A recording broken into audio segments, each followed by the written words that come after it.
Johnny Hallyday, le Elvis français, a mené une vie aussi passionnée que sa musique. Mais que se passerait-il si son histoire ne s'était pas terminée avec sa mort?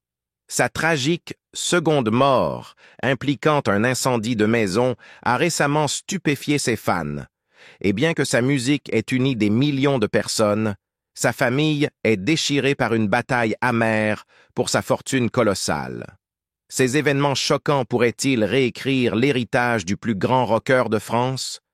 Suivez l'histoire des vérités non racontées par les enfants de Johnny Hallyday, derrière le dernier chapitre dramatique de Johnny Hallyday. Une seconde mort pour Johnny. Depuis le 7 janvier 2025, la ville de Los Angeles est dévastée par d'immenses incendies de forêt, détruisant des maisons et laissant une traînée de destruction. Parmi les sinistrés se trouve Laetitia Hallyday, veuve de la légende du rock français Johnny Hallyday. Dans une vidéo émotionnelle sur Instagram, elle a révélé la perte de sa maison de Pacific Palisades, réduite en cendres par les flammes implacables. « Nous avons tout perdu. Il ne reste rien. J'ai regardé impuissante notre maison se transformer en cendres, a-t-elle écrit. Ce n'était pas juste une maison, c'était notre refuge, notre renaissance après le chaos du deuil. Les incendies, alimentés par des vents forts, ont déjà fait 16 victimes et réduit des quartiers entiers en ruines. Plus de 1000 bâtiments ont été détruits, forçant des dizaines de milliers de personnes à évacuer.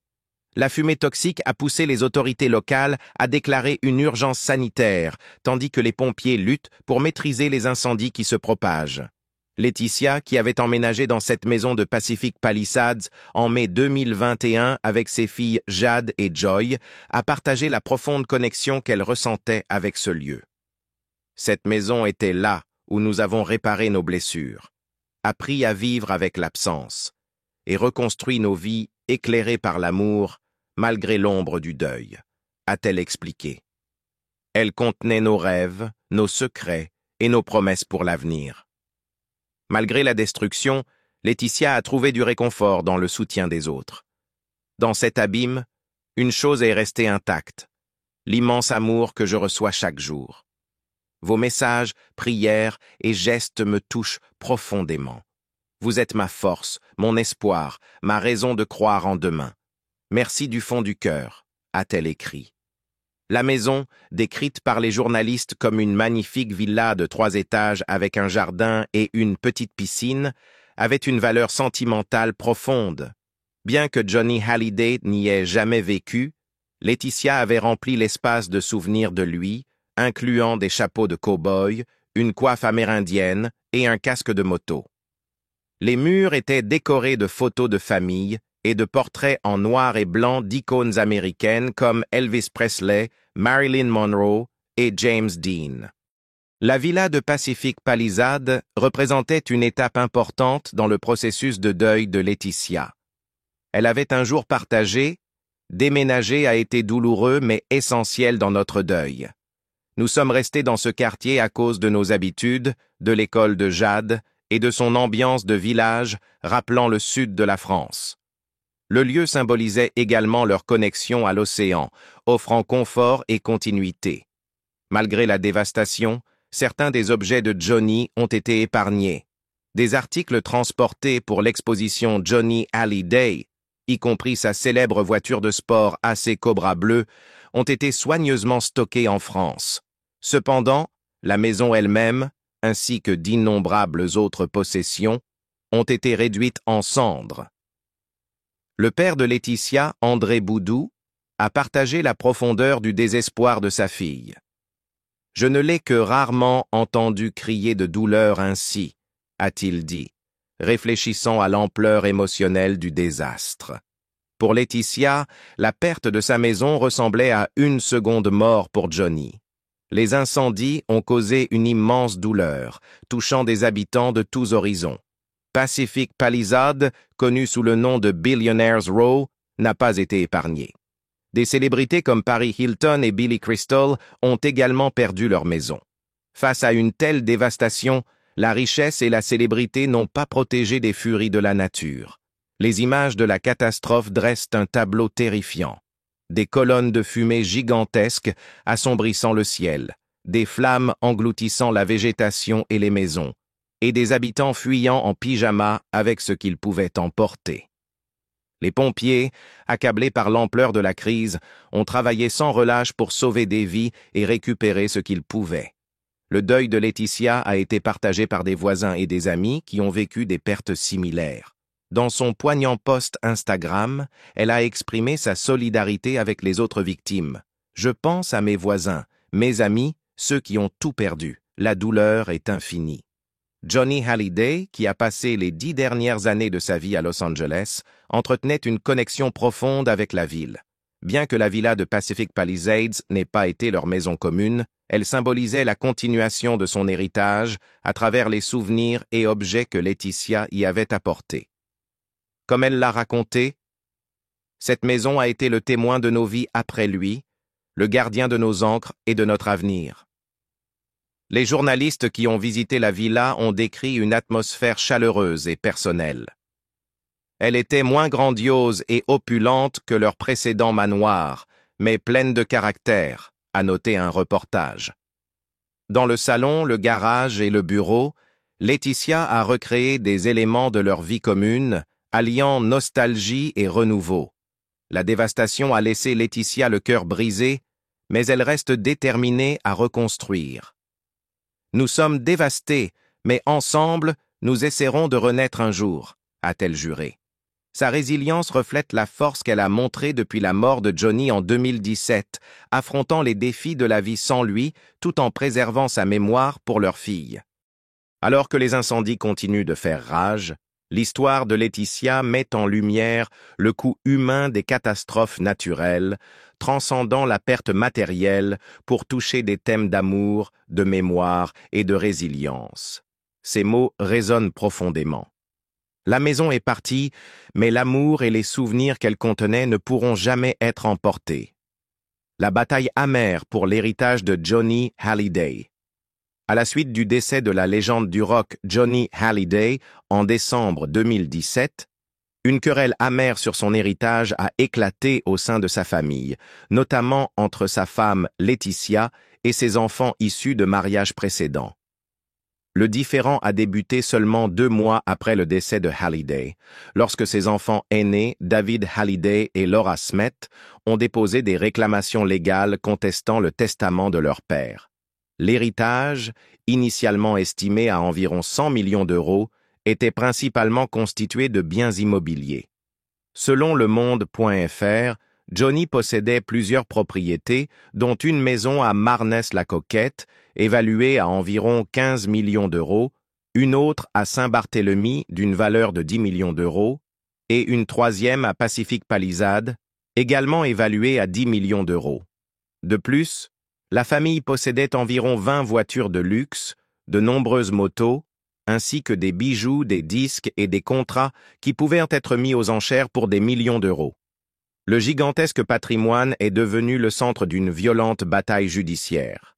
Johnny Hallyday, diagnostiqué d'un cancer et luttant contre la maladie jusqu'à sa mort, avait laissé toute sa fortune à sa 4e femme, Laetitia. Cet arrangement est devenu source de conflits, car Hallyday avait été marié 3 fois auparavant, et ses 2 enfants aînés, David et Laura, se sentaient en droit de réclamer une part de son héritage. La décision de leur père de laisser tout à Laetitia, qui n'avait pas d'enfant avec lui, a été perçue comme une violation des lois françaises sur l'héritage, qui stipulent que les enfants doivent être traités de manière égale dans l'héritage. Selon la loi française, qui remonte à la Révolution française, tous les enfants ont droit à une part de l'héritage de leurs parents. La loi prévoit que l'héritage doit être divisé de manière égale entre les enfants biologiques, quel que soit le nombre de mariages. Cependant, Hallyday, qui avait déménagé aux États-Unis, avait signé un testament aux États-Unis excluant ses enfants de ses mariages précédents, laissant ses biens entièrement à Laetitia et à leurs 2 filles adoptives. David et Laura ont contesté ce testament, arguant qu'il n'était pas conforme à la loi française. Au fur et à mesure que le conflit devenait plus intense, Sylvie Vartan, première femme de Johnny Hallyday et mère de David, a exprimé ses préoccupations. Lors de leur procédure de divorce en 1980, elle avait demandé à Johnny de transférer la propriété d'une villa à Montmorency à David, une demande qui a été honorée 6 mois après leur séparation. La villa, initialement évaluée à 3,05 millions d'euros en 2002, avait considérablement pris de la valeur, atteignant 20,7 millions d'euros.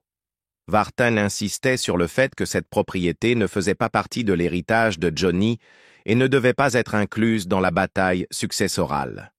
Toutefois, elle a également précisé que David, en tant que fils, avait un droit légitime sur une part de l'héritage de 100 millions d'euros laissé par Johnny. Laura Smith, la fille de Johnny, issue de son 3e mariage, a également exigé sa part de l'héritage.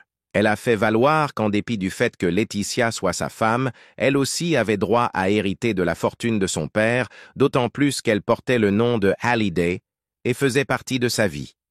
La situation s'est compliquée davantage par le fait que Laetitia, bien qu'étant une figure chérie de Johnny durant ces dernières années, n'avait pas d'enfants biologiques avec lui.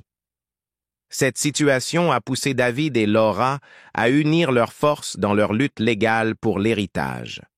Ce différend familial a été suivi de près par les médias et a suscité des réactions d'autres personnalités importantes de la société française. Brigitte Bardot, une actrice légendaire et amie proche de Johnny, a exprimé sa consternation à propos du testament.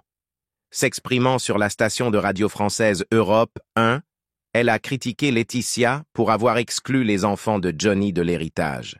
« Si j'étais Laetitia, je ferais ce qu'il faut. Je donnerais à David et Laura ce à quoi ils ont droit », a déclaré Bardot, soulignant l'importance de la justice dans les affaires familiales. De même, Eddie Mitchell, un autre ami de Johnny et une icône du rock, a exprimé sa confusion face au testament. « Je ne comprends pas comment on peut enlever les droits d'héritage à ses propres enfants », a commenté Mitchell. Jean Reno, acteur et ami de Johnny et Laetitia, a également pris la parole, conseillant à la famille de privilégier la réconciliation plutôt que la cupidité. « Ne laissez pas la haine assombrir la raison à cause de l'argent », a-t-il conseillé. Malgré ses appels à l'unité, le conflit sur l'héritage a continué de diviser la famille Hallyday. Des rapports médiatiques de l'Express ont mis en lumière comment la famille, autrefois unie dans le deuil du décès de Johnny, était désormais déchirée par la bataille successorale. L'image de la famille Hallyday, autrefois perçue comme unie, a été ternie par les accusations, les procédures judiciaires et les querelles publiques. Le conflit entre Laetitia et les 2 enfants a fait les gros titres, la famille semblant en guerre pour l'héritage. Les procédures judiciaires ont duré plusieurs mois, avec un tribunal français gelant les actifs de Johnny Hallyday, initialement estimés à plus de 120 millions d'euros. La décision du tribunal de geler les actifs était une mesure temporaire pour empêcher la vente ou le transfert de l'héritage pendant la durée de la bataille légale. Bien que les détails exacts de l'héritage demeuraient flous, il était largement rapporté que l'héritage de Johnny ne serait pas aussi précieux que prévu en raison de ses dettes. Au milieu du conflit, l'héritage de Johnny en tant que pionnier du rock a été éclipsé par les disputes financières et personnelles entre ses membres de famille. Hallyday, surnommé l'Elvis français, avait vendu plus de 100 millions de disques au cours de sa carrière de près de 6 décennies et avait remporté de nombreux prix, dont le prestigieux chevalier de la Légion d'honneur en 1997. Sa célébrité, cependant, n'a pas suffi à empêcher le conflit houleux autour de sa fortune. En septembre 2020, après 2 ans de bataille juridique, David Hallyday et Laetitia ont conclu un accord, mettant fin aux différends. David a exprimé son soulagement sur les ondes de la radio française, remerciant Dieu que la querelle familiale soit enfin terminée. Il a déclaré qu'il était heureux que cette affaire soit désormais derrière eux et qu'il y avait des problèmes sociaux plus importants à traiter. Bien que les termes de l'accord n'aient pas été rendus publics, il était clair que la longue bataille judiciaire avait eu un impact sur la famille. Pour Laetitia, La résolution marquait la fin d'une période longue et difficile, tandis que David et Laura pouvaient enfin tourner la page, bien que les cicatrices émotionnelles du conflit demeureraient probablement. Un homme qui aimait comme si c'était la première fois. Johnny Hallyday a vécu une vie remplie de passions amoureuses, de mariages et de chagrins d'amour.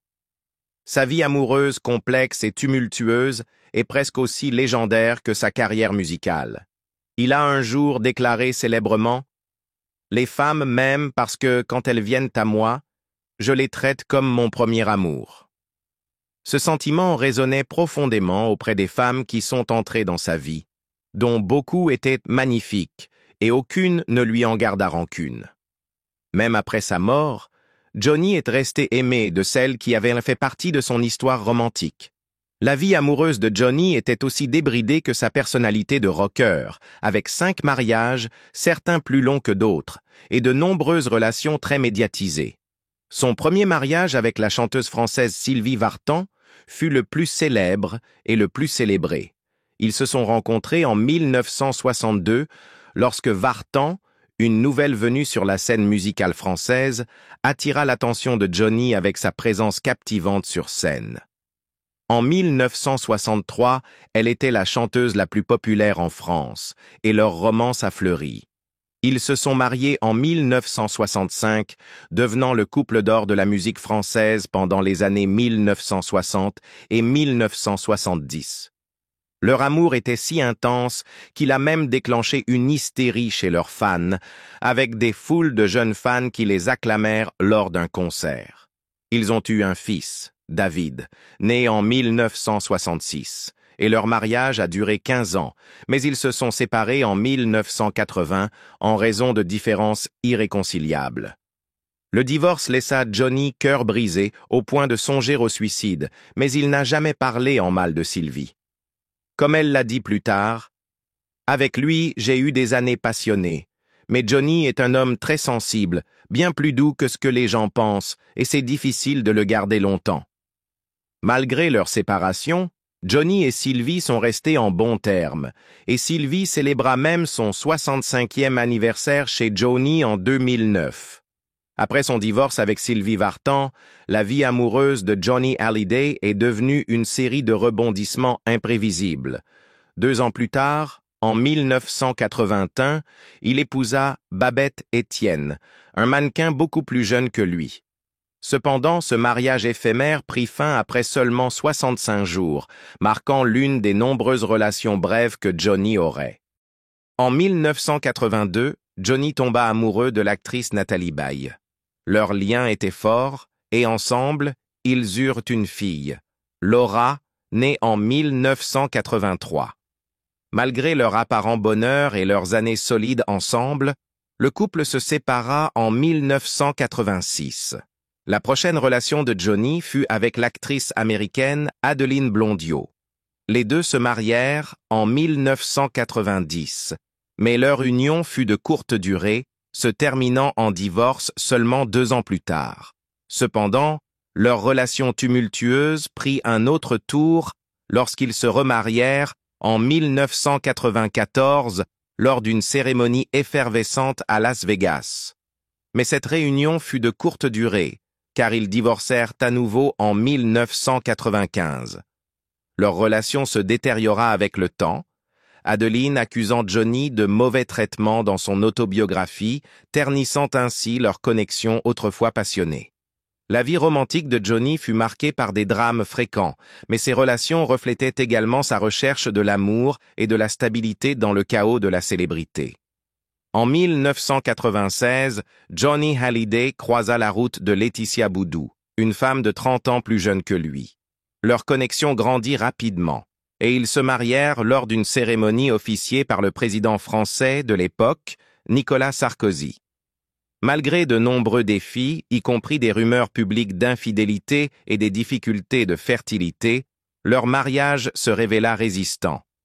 Laetitia devint non seulement la partenaire de Johnny, mais elle joua également un rôle clé dans la gestion de sa carrière, contribuant à rajeunir son image publique. En 2004 et 2008, le couple adopta 2 filles du Vietnam, Jade et Joy. Au fil du temps, leur relation s'éloigna du feu des projecteurs médiatiques, avec Johnny, autrefois l'incarnation du rocker rebelle entouré de femmes, souvent capturé lors de moments familiaux, mettant en lumière le côté plus calme et personnel de sa vie. Grâce à l'influence de Laetitia, l'image de Johnny se radoucit, et le couple, autrefois l'objet de fascinantes spéculations publiques, devint de plus en plus privé. La vie amoureuse de Johnny n'était pas seulement une succession de mariages et de romances. Elle reflétait sa vulnérabilité intérieure et son besoin d'affection. Malgré sa célébrité et sa fortune, Johnny semblait avoir des difficultés à établir des connexions personnelles, et ses relations se terminaient souvent dans le tumulte. Cependant, sa relation avec Laetitia était différente. Ils traversèrent ensemble les tempêtes de ses problèmes de santé et des défis publics. En tant que l'une des relations les plus durables de Johnny, elle se distinguait des autres, prouvant qu'un rocker légendaire pouvait trouver la stabilité et l'amour dans ses dernières années. Tout au long de ses 5 mariages, Johnny n'a jamais complètement abandonné l'amour. Il passait souvent rapidement à autre chose après la fin d'une relation, mais il n'était jamais indifférent aux femmes qui entrèrent dans sa vie. Ses partenaires romantiques parlaient toutes de sa nature sensible et de sa capacité à les faire se sentir aimés, même si la relation ne durait pas. Dans ces dernières années, Johnny exprima de profonds regrets pour certaines de ses anciennes relations et se réconcilia avec beaucoup des femmes qu'il avait côtoyées. La vie amoureuse de Johnny fut en effet un grand 8, rempli de passion, de chagrin et de moments fugaces de bonheur. Il vivait selon ses propres règles, et bien qu'il ait été une star de rock, il était aussi un homme profondément affecté par l'amour et la perte. Sa citation « Les femmes m'aiment parce que, quand elles viennent à moi, je les traite comme mon premier amour » capture son attirant pouvoir romantique, même si ses relations restaient transitoires. Les femmes qui ont fait partie de sa vie, malgré les complexités et la douleur, ont toutes tenu une place spéciale dans son cœur, et beaucoup ont continué à prendre soin de lui bien après la fin de leur romance. Les relations de Johnny Hallyday témoignaient de son humanité, et bien qu'il ait été une star de rock sur scène, il était aussi un homme qui cherchait la connexion et l'amour. Sa vie a été remplie de moments glorieux, avec une grande réputation et des réalisations dont il pouvait être fier. Cependant, même après sa mort, des événements malheureux ont continué à le suivre, affectant l'image et la réputation qu'il avait tant travaillé à bâtir. Ces événements ont empêché son héritage de briller aussi intensément qu'il aurait dû. Laissez un commentaire, partagez vos pensées et n'oubliez pas de liker pour que nous puissions nous souvenir d'un homme qui a énormément contribué à l'histoire.